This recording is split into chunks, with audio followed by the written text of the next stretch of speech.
Labas, aš esu meistras Romas. Dabar aš noriu Jums parodyti, kaip pakeisti radiatoriaus nuorintoją. Visą pirma, norėčiau papasakoti, iš kur atsiranda tas oras, kuris mums nereikalingas. Visą pirma, oro kamštis gali susidaryti po remonto darbų. Tai tarkim, buvo išleista namo šildymo sistema, arba mes paprastai, norėdami pakeisti radiatorių naujų, ir dėl šitų priežasčių, svarbiausia priežastis, kad buvo išleistas vanduo iš radiatorius arba iš šildymo sistemos. Tai va, pirmas žingsnis. Su šešiakampio pagalba mes turim atjungti vandens tiekimą radiatoriui.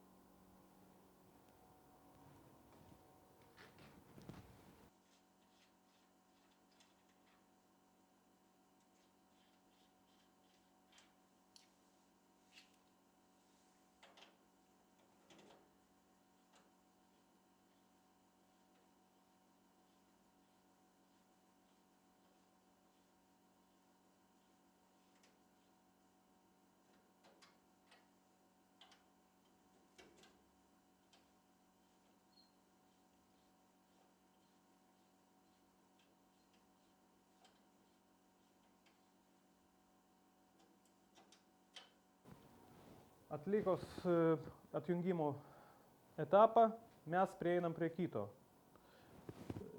Dabar mes turim įsitikinti, ar mes gerai atjungiam radiatorių.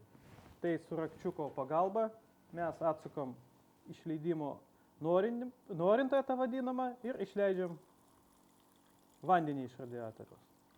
Matom, kad slėgis po biškį krenta, reiškia, atjungimas buvo atliktas gerai. Tiesiog palaukiam, išleidžiam visą vandenį iš viršutinio taško.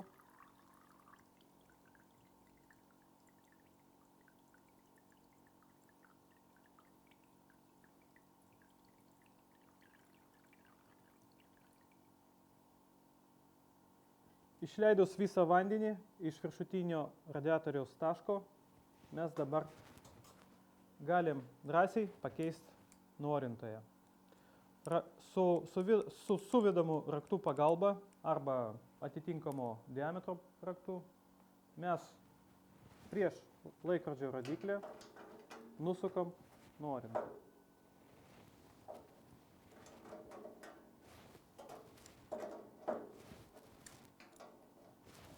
Ir nusukus padedam jį į šalį. Paimam naują nuorintąją, aišku, sutepam tarpinę.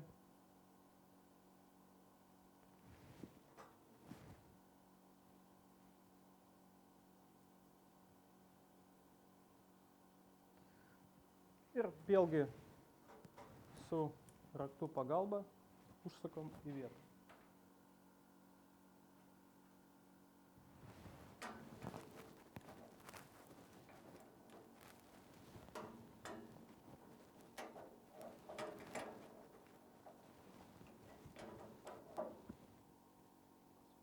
Prispaudžiam patikimai.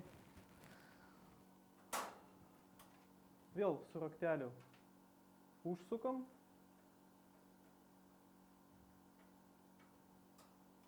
Ir dabar mes turim patikrinti, ar gerai sumontavom oro išleidėją. Tai vėlgi su šešiakampio pagalba prieinam prie ventilio ir atsukam.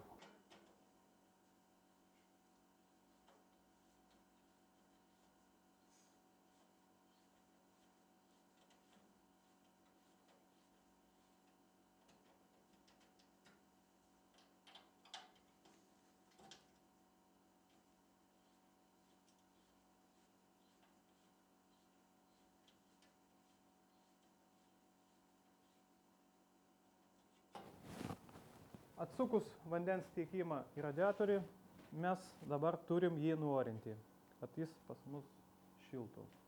Tai vėlgi paimam raktelį ir išleidžiam iš radiatoriaus nereikalingą orą. Čia mes matom, čia yra nedaug, todėl kad nebuvo išleistas visas vanduo iš radiatoriaus. Na, užsukam.